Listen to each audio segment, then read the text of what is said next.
estamos de volta com mais uma edição dessa série de entrevistas do Café Filosófico. Dessa vez estamos recebendo um paraibano especializado em discutir os sentidos e significados do Nordeste, da cultura nordestina, de toda essa construção social, que é o professor Dr. Durval Muniz de Albuquerque Júnior, doutor em História Social, autor de diversas obras, entre elas A Invenção do Nordeste e Outras Artes, uma obra de 1999, assim como a obra Nordestino, Uma Invenção do Falo, uma história do gênero masculino, pela editora Catavento, 2003, e Preconceito contra a Origem Geográfica, o Lugar, As Fronteiras da Discórdia, pela editora Cortez, de 2007, entre outros artigos e obras que faz toda essa discussão sobre os significados do existir dentro desse espaço que é o Nordeste. E a gente tem o prazer de receber o professor Durval para esse bate-papo. E a gente já começa por essa provocação, que é uma provocação que o senhor faz e a gente devolve, né? Afinal, a invenção do Nordeste, né, que é uma provocação tua, ela é uma tentativa de desconstruir essa série de sentidos que foi apresentado, né, no decorrer da história, mas ao mesmo tempo é uma forma de desqualificar esses sentidos, já que é uma engrenagem ideológica, política que é colocada sobre o ser nordestino. Como é que você coloca esses elementos, Durval? Muito prazer em estar te recebendo. Prazer é meu, obrigado pelo convite.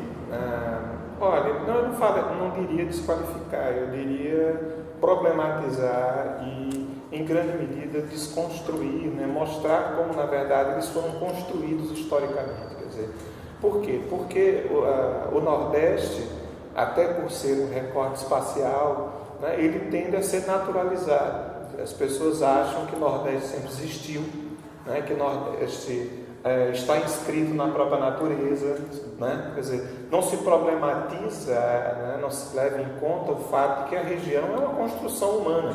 Qualquer recorte espacial é uma construção feita pelos humanos.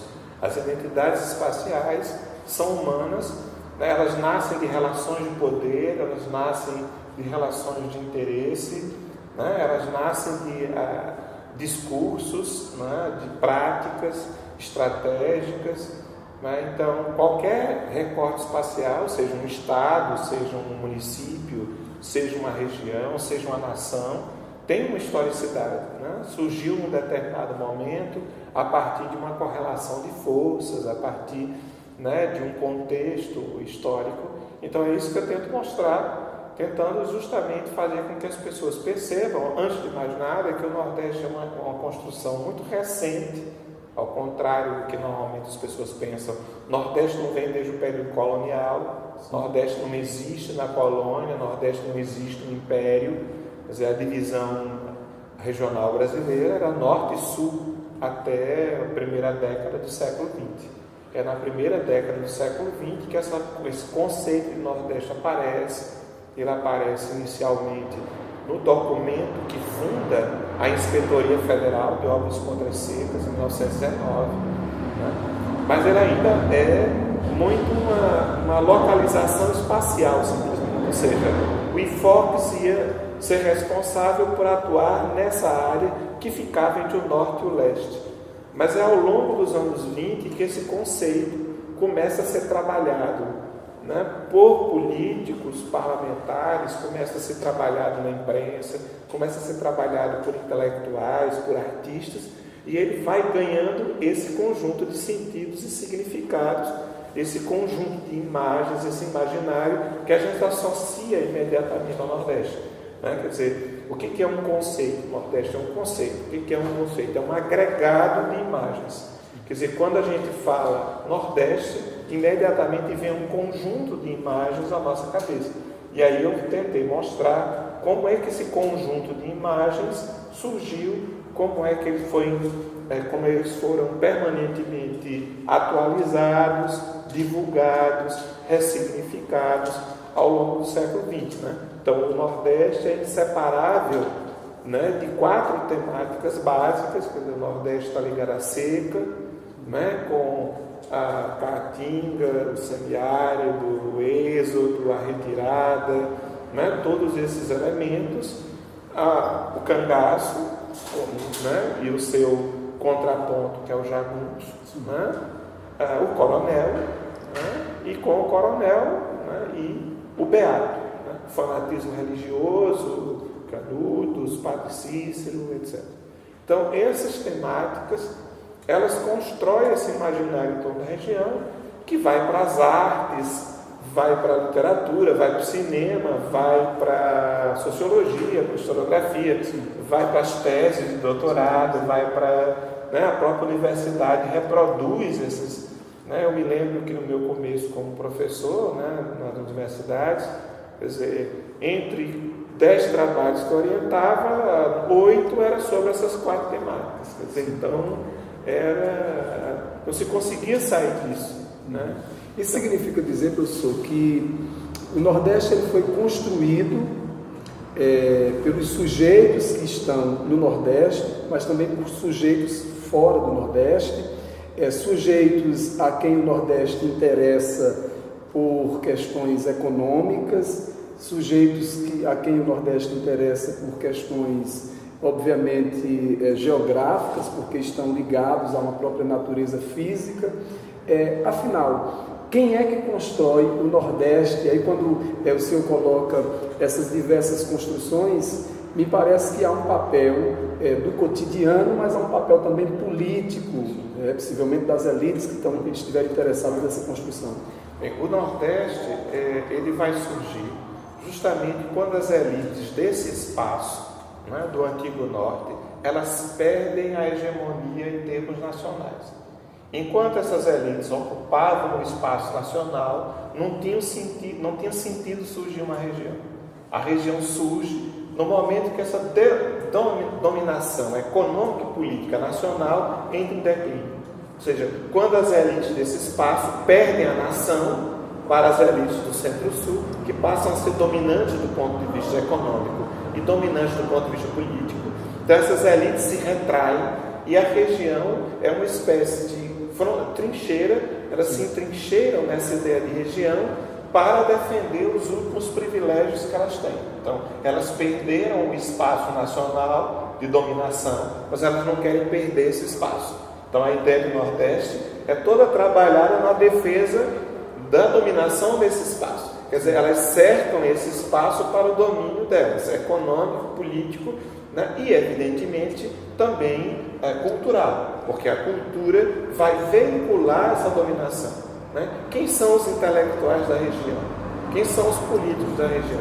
São filhos das elites agrárias, né, em processo de declínio. Quer dizer, o Nordeste é produto das elites ligadas ao açúcar, ligadas à pecuária, ligadas ao algodão, que estavam em processo de perda de espaço político e econômico a nível nacional, com o processo de expansão do capitalismo no Brasil, com a industrialização, com a proclamação da República e a emergência da dominação de São Paulo e de Minas Gerais no poder nacional. Então, são esses fatores que fazem com que essas elites locais, que muitas eram parentes entre si, porque o processo de ocupação desse espaço, ele se deu a partir, principalmente de 2 focos de dispersão, a Bahia e Pernambuco. Então, as elites desse espaço, elas são inclusive parentes do ponto de vista sanguíneo, muitas delas, né? Além disso, elas tinham uma identidade cultural e de formação educacional, porque elas convergiam basicamente para as mesmas instituições de ensino. Elas convergiam para o Recife, para a Faculdade de Direito do Recife, ou convergiam para a Faculdade de Medicina da Bahia, convergiam para o Seminário de Olinda ou para a Faculdade de Coimbra, em Portugal. Então, elas tinham uma determinada unidade de formação e eles se conheciam, inclusive, entre si. Recife era um lugar onde os filhos dessas elites que iam dominar os seus estados posteriormente, do ponto de vista político e até intelectual, eles se conheciam. Então, a ideia do Nordeste nasce no Recife, O Recife é o lugar onde essa ideia nasce, né? Quer dizer, nasce em torno de um movimento chamado regionalista, tradicionalista, encabeçado por Gilberto Freire. Gilberto Freire chega dos Estados Unidos em 1922. Em 1924, Gilberto Freire funda o Centro Regionalista do Nordeste, em 1924, que reúne artistas, intelectuais e políticos, né, desse espaço. Um espaço, né, que, por exemplo, o jornal O Diário de Pernambuco tinha uma enorme importância porque era um jornal que circulava nesse espaço. E vai ser o diário que vai fazer a propaganda dessa ideia de Nordeste. Por exemplo, todas as reuniões do Centro Regionalista eram noticiadas no Diário de Pernambuco. O diário noticiava e dizia, né, falava sobre os detalhes, falava sobre o que tinha sido discutido no Centro Regionalista. Em 1926, esse grupo, no Carnaval, né, realiza o Congresso Regionalista do Recife, né, que é fundamental para pensar também essa ideia da região, né? Quer dizer, pretensamente não teria sido lançado o Manifesto Regionalista. Na verdade, isso não aconteceu. O Manifesto Regionalista só vai ser publicado por Freire em 1954. Mas ele diz que foi lido em 26. Na verdade, em 26 ele lê uma comunicação sobre a questão da alimentação regional, como perder a forma de comer regional é perder a alma da própria região, né? O senhor está tentando dizer, deixa eu ver se eu entendi, é que quando se cria esse termo Nordeste, se enquadra toda uma diversidade territorial de manifestações do litoral, das regiões de sequeiro, os ribeirinhos, todo mundo é Nordeste, e aí você tem, de certa forma, um fator limitador, seria isso? O Nordeste, dessa forma, ele é problemático? Veja, eu considero que quando Freire publica, em 1937, o livro dele, Nordeste, né, o livro Nordeste é uma espécie de resultado de todo esse processo e é uma espécie de certidão de nascimento definitivo do Nordeste, né? Qual é o Nordeste do livro de Freire? É o Nordeste da cana, é o Nordeste do açúcar, é o Nordeste da Casa Grande de Senzala. No entanto, um ano depois, Gilberto Freire, 1938, Gilberto Freire patrocina a publicação na coleção Documentos Brasileiros da editora José Olímpio, do qual ele era diretor, no qual ele tinha publicado Casa Grande de Senzala, Sobrados e Mucambos e Nordeste. Ele publica outro Nordeste de Jaci Menezes, o outro Nordeste, que contempla o sertão, que contempla, não é, esse outro espaço. Então, esses dois livros, eles configuram o que seria essa região, né? Quer dizer, se você já leu o livro Nordeste, Gilberto Freire começa o livro reclamando que o Nordeste não é apenas a região da areia seca rangendo debaixo dos pés, que o Nordeste não é apenas a área das secas, não é? O que ele está falando? Ele está remetendo à origem do conceito Nordeste, porque o conceito surge na Inspetoria Federal de Obras contra as Secas e, portanto, o Nordeste surge imediatamente vinculado às secas, surge imediatamente vinculado, né, ao espaço sertanejo. Só que Freire pertence a uma outra elite, ele pertence à elite açucareira. E, portanto, o lugar de fala dele... Mais litorânea também. O lugar de fala dele é a região do açúcar. Sim. E aí ele vai procurar mostrar que o Nordeste é o Nordeste açucareiro, é o Nordeste da Casa Grande, e que o Nordeste, na verdade, é a própria origem do Brasil.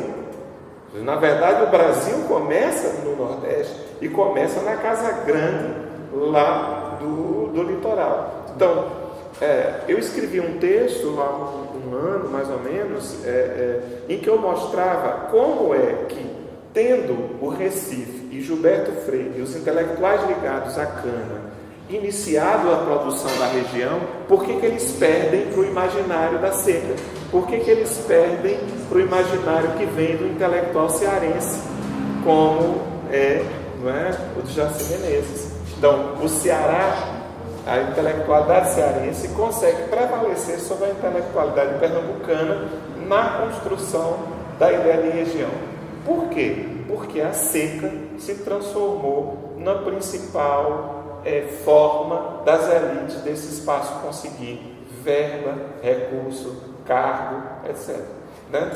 Então a seca funciona. A seca é o principal argumento para as elites em declínio desse espaço conseguir investimentos do Estado, conseguir recursos, conseguir obras, conseguir, inclusive, cargos, sinecuras no Estado.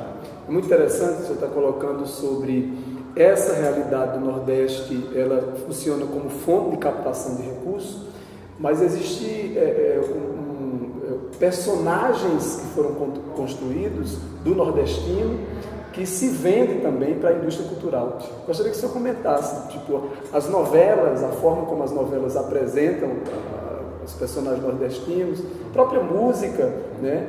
De que forma isso limita o Nordeste e como é que os nossos artistas eles podem enfrentar essa superação. Você falar, por exemplo, de Marinês, né? Que tinha toda uma vestimenta que, de certa forma, limitava o potencial universal. Gostaria que você comentasse um pouco sobre essa questão. Depois da invenção do Nordeste, eu escrevi um outro livro chamado Nordestino, a Invenção do Fado, em que eu mostro justamente o surgimento do sujeito da região, quer dizer, o nordestino. A palavra nordestino surge muito depois do Nordeste. Há um momento, inclusive, em que surge a palavra nordestano. A gente podia ter sido chamado nordestano, que era um horror, né? Mas há um momento em que nordestano e nordestino aparecem, às vezes, no mesmo texto, né? Nortista desse período também? Hein? Nortista já é de antes, porque era o norte. Porque era do norte. Né? Justamente, por que as pessoas do sul ou do sudeste nos chamam de nortista? Porque eles não incorporaram o surgimento do Nordeste. Eles continuam remetendo àquela divisão norte e sul anterior. Por isso eles nos chamam de nortista. Né? E dizem que vim para cá e vim para o norte. Não é? O nordestino ele vai surgir ao longo dos anos 20 e ele vai incorporar uma série de figuras regionais que existiam antes dele. O praieiro, o brejeiro, o sertanejo, né? O cangaceiro, o jagunço, o beato. Essas figuras todas vão ser juntadas na figura do nordestino, que tem um traço fundamental. Ele é um cabra macho, ou seja, ele é uma figura masculina. Quer dizer, o nordestino é inventado como uma forma compensatória para o declínio econômico e político da região. Então, nós somos pobres, não temos poder, mas somos machos, né? Ou seja, enquanto que o paulista ele é efeminado pela cidade, nós somos masculinos por causa da nossa relação com a natureza hostil do sertão. Nós somos uma espécie de cacto, né? Isso aparece numa das cenas da peça. Eles remetem a esse meu livro e falam, inclusive, uma parte do texto do livro, né? Que é esse discurso de que nós somos uma espécie de bode, nós somos uma espécie de mandacaru, porque nós temos uma relação com a natureza da região. Euclides da Cunha, professor, tem um papel nessa construção, porque quando ele chega a Canudos, ele, num primeiro momento, apresenta o nordestino como uma degeneração, como um doente. Inclusive vem essa influência eugenista, europeia, né, do que é a miscigenação. Né? Só que durante a obra ele diz que o nordestino é, antes de tudo, um forte. Né? Essa percepção é uma percepção dele ou é uma percepção que acaba sendo já difundida entre os próprios nordestinos? Veja, Os Sertões é publicado em 1902. Não existe nenhuma página do Sertões referência a Nordeste nem a nordestino. É a sertão e a sertanejo. Porque a frase de Euclides é: o sertanejo é acima de tudo um forte. São as elites nordestinas que se apropriam de Euclides. São as elites nordestinas que se apropriam da literatura euclidiana, né? E inclusive do discurso euclidiano, e inventam esse enunciado de que o nordestino é acima de tudo um forte.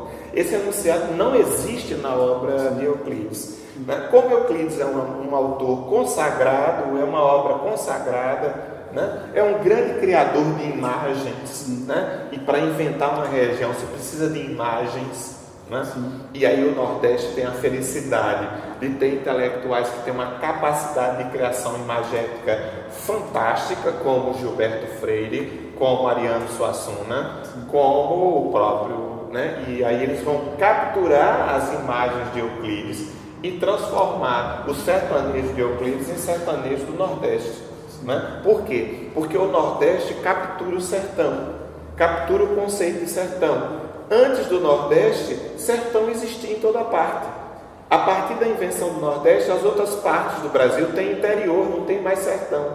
Nós capturamos a ideia de sertão, né? Então o sertão ele é diverso também. Ele existe. Por exemplo, as pessoas acham que Grande Sertão Veredas é um livro sobre o Nordeste. Não. Grande Sertão Veredas é um livro sobre o sertão das Gerais, das Minas Gerais. É um livro sobre o sertão das Gerais escrito por um mineiro. Então, sertão existia em todo canto. Sertão era um conceito para uma terra ainda não ocupada por brancos ou não civilizadas.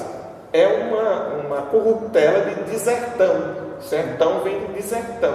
Então, tinha índio não contava, índio não era gente, então era deserto, não é? Porque não tinha branco ainda. Então, nós monopolizamos o conceito de sertão como monopolizamos o conceito de seca, aquilo que a peça também brinca. Quer dizer, as outras áreas do país têm estiagem ou crise hídrica, eles não têm seca. Seca temos nós capturamos o conceito de seca. Por quê? Porque a seca foi uma coisa o discurso da seca, que surgiu antes do Nordeste, foi fundamental para as estratégias políticas da região, né? Então, o personagem, o nordestino, o cabra macho, que é uma invenção lá nos anos 20, né? Ele é um estereótipo bastante limitador para a gente entender a diversidade de personagens existentes na própria região, né? Quando, por exemplo, você tem, nos anos 40, Luiz Gonzaga vai pensar, né, em como se vestir de nordestino, em como ser um artista nordestino, em como encarnar um artista nordestino, ele vai misturar o gibão do vaqueiro, que era um dos personagens que compõem o nordestino, mas o cangaceiro. É aquilo que eu disse para você, o nordestino é uma junção desses personagens. Então, Luiz Gonzaga veste a roupa do vaqueiro e o chapéu do cangaceiro, de Lampião, né? Do bando de Lampião, que foi inventado por Lampião, baseando-se nas boinas do exército de Napoleão. Lampião era um admirador de Lampião, de Napoleão, lia tudo sobre Napoleão, né? Viu nas revistas como eram as boinas do exército de Napoleão e mandou fazer, encomendou que fosse feito de couro, um chapéu parecido com as boinas do exército de Napoleão, né? Porque ele queria ser um estrategista militar como Napoleão. Ele se achava, não é? Lampião era um personagem que tinha inclusive senso de humor, né? Porque alguém que manda uma carta para o governador combinando dividir o governo do estado, você toma conta do litoral que eu tomo conta do sertão. Quer dizer, isso é humor puro, não é? Isso me faz lembrar também que o Brasil importou muito, né, da sua construção, da sua visão social, especialmente pela Europa, mas nós temos também essa relação do nordestino que foi para o sudeste e consumiu, né? Como é que você vê? Nós temos muitos nordestinos que estão na região sudeste, mas que muitas vezes negam ou têm preconceito com o próprio Nordeste. Como é que você tem avaliado essa onda de xenofobismo, de violência sobre o Nordeste? Veja, os nordestinos vão se descobrir nordestinos e conterrâneos muito mais fora daqui do que aqui. Quer dizer, a popularização do conceito Nordeste, que é um conceito criado no interior das elites, ele começa a se enraizar na população a partir da grande migração dos anos 30. Quando tem a construção da Rio Bahia e as pessoas começam a demandar a indústria, ao processo de industrialização no Sudeste. As pessoas começam a ir para lá. E aí, os paraibanos, cearenses, piauienses, que aqui inclusive rivalizavam, se descobrem como conterrâneos, se descobrem como iguais. porque são chamados de baianos em São Paulo ou porque são chamados de paraíba no Rio de Janeiro, genericamente. E, portanto, né, se constrói uma certa solidariedade pelo fato de que são subalternos. Né? Quer dizer, em São Paulo, tudo que é negativo é baiano, é baianado. Né? Então, há uma visão extremamente preconceituosa das classes médias desses lugares em relação aos nordestinos, porque quais são os nordestinos que migram? São os nordestinos, normalmente, das camadas trabalhadoras.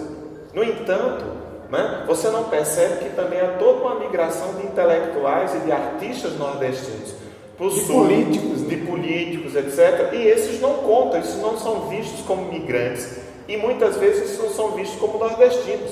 Não é? Quer dizer, eles sequer são vistos como tendo... Quer dizer, pouca gente sabe que José Wilker era um cearense, era um ator cearense, não é? Quer dizer, que fez todos os papéis na TV brasileira, de mocinho, não sei o quê, mas era um ator que começou aqui, né? Que evidentemente deve ter feito uma série de concessões, né? Ele era branco, ele não tinha o tipo nordestino, quer dizer, ele possivelmente teve que abrandar o sotaque dele, né? Para se tornar um ator genérico, né? Porque, por exemplo, veja Zé Dumont.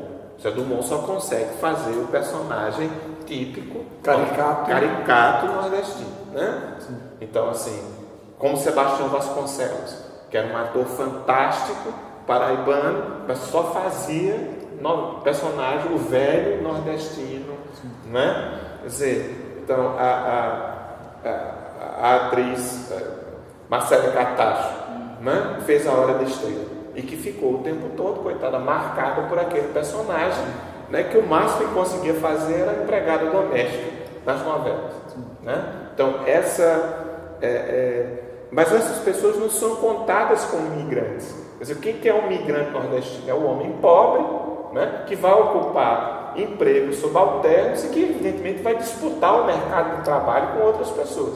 E daí também a visão negativa que se tem, porque ele chega para disputar o mercado de trabalho.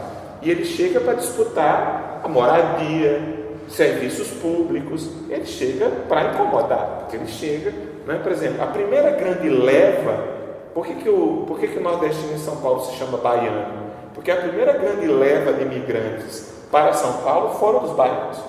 Mas os baianos chegaram em massa nos anos 20 em São Paulo. E São Paulo, as elites paulistas tinham feito todo um esforço para branquear a população de São Paulo. Com a imigração estrangeira, ver a população enegrecer de novo. Sim. Porque os baianos chegam negros, né? E aí a tensão é muito grande. É como se estivesse adoecendo socialmente. Novamente. Aquele projeto. Então, se você pega o estado de São Paulo, você vai ver as tensões. Né? Quer dizer, as perseguições ao candomblé, as perseguições às manifestações culturais dos baianos, o medo de ajuntamento.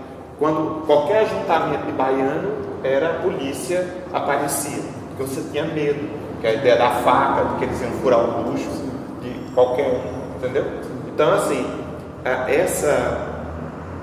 quer dizer, esse nordestino que vai para o sul, né, trabalhar, que fica como sendo nordestino, e ele oblitera a imagem dos outros nordestinos, os nordestinos que ficam aqui, né, os nordestinos de classe média. Mas onde é que entra, professor, aí no caso, essa aversão? Você tem aí um discurso de ódio mesmo, e aí eu gostaria que o senhor até avaliasse. Nós tivemos agora, ultimamente, um presidente de origem nordestina e que, de alguma maneira, afirmou essa identidade, né? Faz referência ao lugar, né, de onde se formou a consciência, a sua história. Essa relação da política com o Nordeste, há muito essa ideia de que os políticos nordestinos, eles se orgulham do Nordeste, defendem a identidade nordestina, quando na verdade nós temos muitos problemas de desigualdade, né? Essa relação do ódio, dessa falsa defesa da identidade, isso tem sido um problema, talvez mais atual do que nunca. Quer dizer, isso passa, como eu disse para vocês, esse preconceito inicialmente passa por essa disputa né, no interior das próprias camadas populares em termos de espaço, né, de mercado de trabalho, né, mas tem a ver, evidentemente, também com as disputas políticas nacionais, com as disputas no interior das elites. Quer dizer, o Estado é um campo de disputa, é um campo de batalha, né? Então, as elites daqui estão sempre disputando com a de outros espaços no interior do Estado, né? Então, o discurso regionalista, ele é um discurso perigoso justamente porque ele apaga as divisões internas, ele mascara as divisões. Então, assim, o discurso regionalista nordestino é o discurso da pobreza, da miséria, do coitadinho, como se todo mundo aqui fosse pobre, miserável e coitadinho, e como se todo mundo aqui fosse explorado, quando você tem uma das elites mais ricas do país, né? O que você tem é um abismo entre a renda dos mais pobres e a renda dos mais ricos. Quer dizer, se você for ver a casa de Sarney em São Luís, é uma casa que ocupa um quarteirão inteiro da cidade e que faria qualquer elite japonesa, né, morrer de inveja, porque o mais rico japonês não tem aquele espaço para morar, né? Quer dizer, ele tem uma casa em que helicóptero pode pousar no jardim, de tão grande que é. A mesma coisa, por exemplo, que acontece com os marinhos no Rio de Janeiro. São donos de uma casa no jardim botânico, né, que pode parar um helicóptero no seu interior. Então, nós temos uma elite rica, extremamente rica, justamente pela altíssima exploração do trabalho das camadas populares. Agora, essa migração para lá também é importante porque essa ideia, por exemplo, de que o Nordeste é atrasado, não tem contato com o moderno, não tem contato com o urbano, quer dizer, é um total desconhecimento, porque a migração para as grandes cidades faz com que justamente o nordestino muito cedo tenha contato com a cultura urbana, com a cultura tecnológica. A história do nordestino que volta e traz o radinho de pilha, isso é uma coisa dos anos 50, dos anos 40, né? Quer dizer, o nordestino já mantém contato com a cidade, né? Quer dizer, a migração é periódica, eles saem do interiorzão, vão para São Paulo, trabalham 6 meses, quando chove volta. Então eles têm um contato com a cultura urbana e voltam para o seu sertão, né? Trazendo informações culturais, mesclando essas informações culturais. Então, a ideia de que o Nordeste é isolado do mundo, que o sertão do Nordeste é isolado do urbano, da modernidade, do contemporâneo, quer dizer, isso é uma visão completamente equivocada. Além de que, quase sempre, quando a gente trata de imigração, a gente não trata da imigração interna à própria região, que é enorme, é intensa. O tempo todo as populações do Nordeste nomadizam, por causa de busca de melhor emprego, de melhor trabalho, em busca de fugir da seca. Essas populações vão para as capitais e também voltam com as informações das capitais, né? Quer dizer, a população na época da seca vai para o Recife e volta para o sertão com as informações que traz o Recife, né? Quer dizer, então, esses personagens muito estereotipados que aparecem na cultura nordestina, quer dizer, eles ignoram toda essa diversidade, essa multiplicidade, quer dizer, essa ideia de que você tem um sertanejo típico, rural, né? Completamente desligado do mundo moderno, completamente desconectado do contemporâneo, né? Isso parado no tempo, porque o grande problema é que o Nordeste não tem história, não tem historicidade. O meu livro vem justamente mostrar que o Nordeste tem história, ou seja, a nossa ideia de Nordeste é um espaço que parou no tempo, né? É o Nordeste lá da novela, das 8, o Nordeste da cidadezinha pequena, com o coronel, com o padre, com um bordel, com uma dona de bordel, aquela cidadezinha pequena, né? Parada no tempo, como se a história não acontecesse aqui, não passasse. Não aparece mais as universidades, não aparece nada, não aparece cidade. A produção cultural do Nordeste, embora a gente tenha hoje 80% da população vivendo em cidades e tenhamos 3 das maiores metrópoles do país, até muito recentemente, a maior parte da produção cultural do Nordeste não falava de cidade, não falava do fenômeno urbano, ficava falando de sertão como se o sertão não tivesse cidade, Nós estamos no sertão. Olha o tamanho dessas duas cidades juntas. Mais de 700 mil habitantes. Se você junta Barbalho, Juazeiro e Crato, 1 milhão de habitantes. Isso é um sertão. Não é? Então o sertão não é um lugar deserto, sem ninguém, com as pessoas morando, né, numa casa de taipa que nem existe mais, né, justamente porque o governo Lula para cá transformou a região, mudou a região, não é? Professor, eu gostaria exatamente de entrar nessa questão, e aí para a gente finalizar aqui esse bate-papo, que está muito bom, a gente ficaria todo o tempo possível.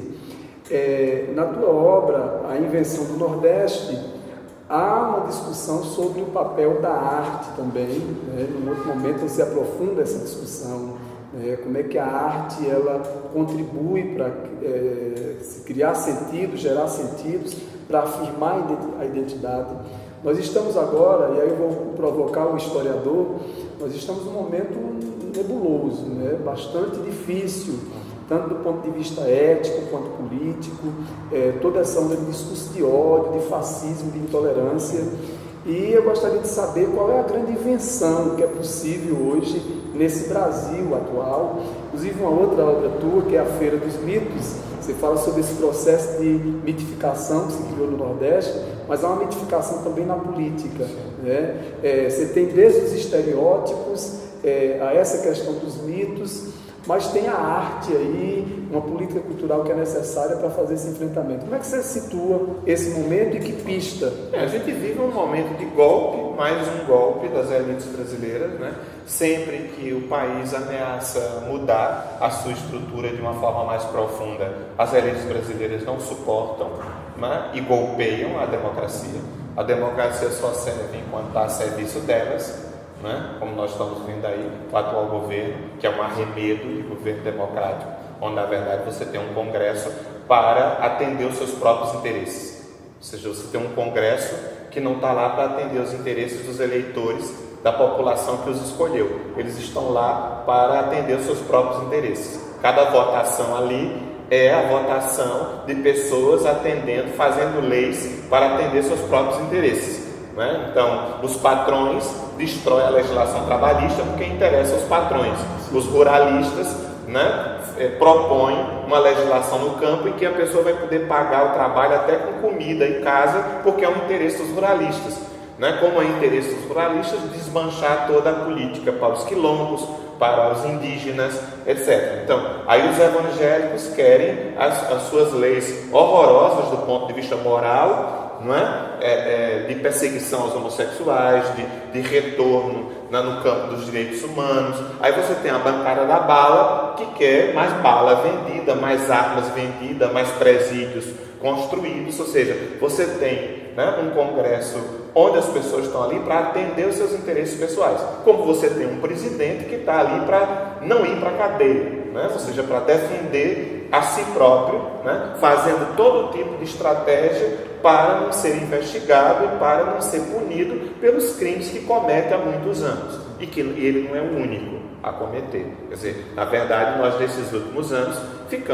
ficou claro, até pelo fortalecimento das instituições de investigação, como é que funcionava a política brasileira.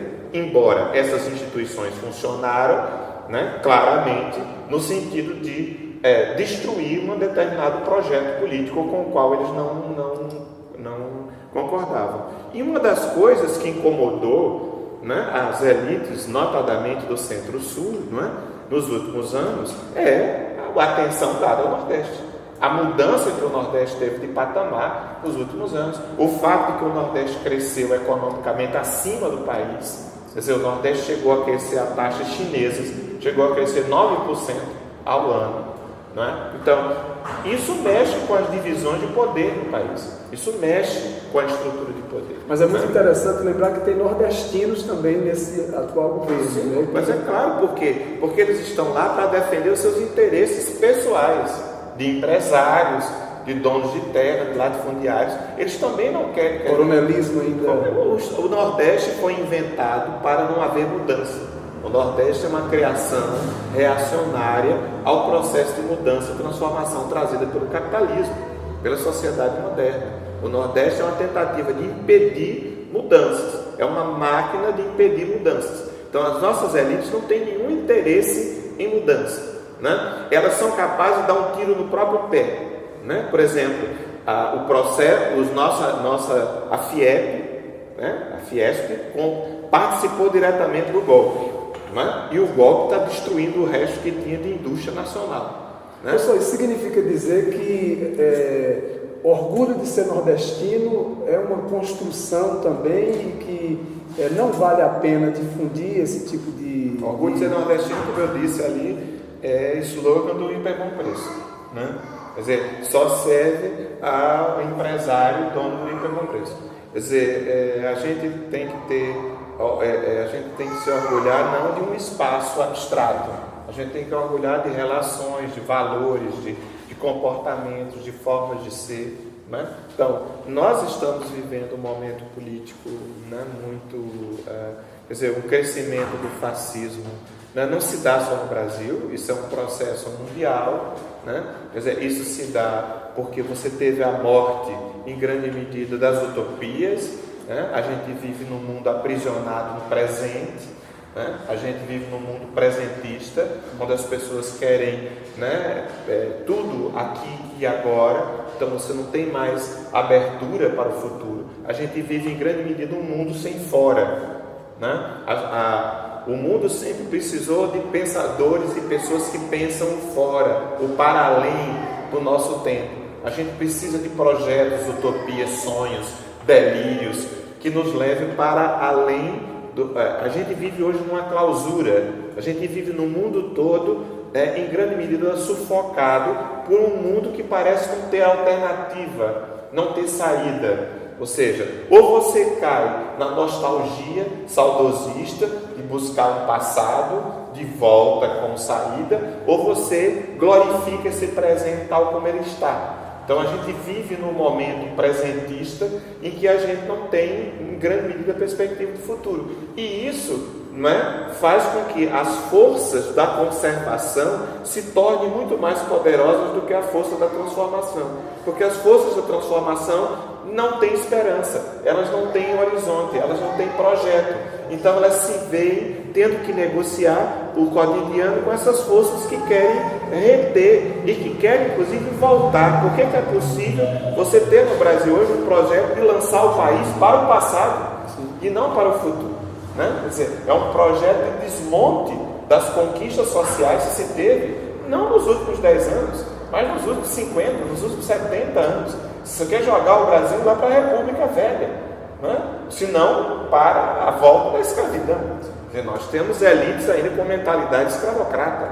Nenhum país passa 400 anos de escravidão e não é marcado profundamente por isso, né? Veja, por exemplo, só para terminar, veja como o projeto que reconheceu os direitos trabalhistas das empregadas domésticas foi uma coisa que gerou uma revolta enorme nas classes médias brasileiras. Por quê? Porque a empregada doméstica era um resquício da escravidão. Da mesma forma que o elevador de serviço, que o quarto de empregada, né, são resquícios da senzala, são mini senzalas. Né? Isso não existe em quase nenhuma sociedade do mundo. Você não vai entrar em qualquer prédio na Europa e achar área, né, de entrada só para empregados. Vai achar quartos destinados só a empregados. Isso é uma coisa típica de uma sociedade de escravidão, né? Professor, para não ficar com a impressão de que não se gosta do Nordeste, não se tem uma identidade e não se tem valores, quem é que o senhor indica, além de Durval Muniz, quem é que o senhor indica para que a gente compreenda esses lugares, essa diversidade, e que viveu, nasceu no território geográfico Nordeste, mas que escapou, né, dessa limitação? Eu acho que hoje nós temos vários intelectuais e artistas fazendo obras muito interessantes. Por exemplo, os cineastas pernambucanos, né, esse movimento de cinema que você tem hoje no Recife, extremamente poderoso, né? Filmes como Tatuagem, Aquários, Som ao Redor, né? São filmes que mostram uma potência enorme. Quer dizer, como você não precisa ter complexo de inferioridade por ser do Nordeste, como você pode fazer cinema com pretensão universal estando no Recife. e tratando de questões pernambucanas, de questões recifenses, mas que são questões universais, né? Por exemplo, Aquários. O que Aquários trata? Aquários trata de especulação imobiliária. Aquários trata da luta pelo solo urbano. Aquários trata, né, de exclusão social dentro de uma metrópole como Recife, que som ao redor já mostrava que essa exclusão, que Recife era a cara da Casa Grande da Senzala. Quer dizer, aquela divisão lá do campo veio para dentro da cidade e configurou a própria metrópole, né? Então, o que Aquário está falando? Está falando de um processo que você vai encontrar em qualquer lugar do mundo. Se você for no Catar, se você for na China, se você for em qualquer canto, você vai ter o capital imobiliário, né, se apossando dos terrenos, do território, fazendo com que as pessoas sejam excluídas, morem em lugares cada vez mais distantes, cada vez de pior acesso, né? Quer dizer, você vai encontrar esse mesmo drama, e isso é contado a partir da cara da cidade, né? Com a cara de Pernambuco, mas que, no entanto, é uma coisa universal, né? São problemas. Paulo Freire entra também nessa referência. Exatamente, quer dizer, problema universal, né? Então, assim, por exemplo, eu gosto muito da literatura do Marcelino Freire, né? Quer dizer, embora quando ele vai falar de sertão, o sertão dele é o sertão da saudade, é o sertão parado no tempo, não é? Quer dizer, é muito interessante você ler o livro Recife. Todos os contos do livro são poderosos quando fala da cidade. Então ele tem toda uma linguagem contemporânea, ele tem toda uma visão contemporânea do fragmentário, das múltiplas temporalidades, dos conflitos, para falar do urbano. Aí quando chega o capítulo sobre o sertão, aí é um discurso completamente diferente. Parece que é um outro escritor que vai falar desse sertão na chave da saudade, da cultura popular, da volta, como se o sertão dele não tivesse os mesmos problemas hoje que Recife tem, né? O sertão de Pernambuco tem um grande problema hoje, que são as drogas, o tráfico internacional de drogas, né? O sertão de Pernambuco está conectado com um dos processos mundiais de produção do capital. O capitalismo hoje vive em grande medida dessas atividades clandestinas. Grande parte da acumulação do capital hoje se dá através do tráfico de armas, do tráfico de pessoas, do tráfico de drogas, né? Que passam todas ao lado dos estados, das nações, da legislação, né? E que provocam corte de cabeças, mortes todos os dias nas cidades brasileiras, em Natal, em Mossoró, em Salgueiro, né? Em qualquer lugar que você for, essas coisas vão estar acontecendo. Isso está conectado com fluxos internacionais, né? O Nordeste é universal, então. Com certeza. Professor, muito obrigado pela atenção. Obrigado a você que está nos acompanhando e compartilhe, né, desse nosso debate, desse nosso diálogo. Grande abraço e até a próxima.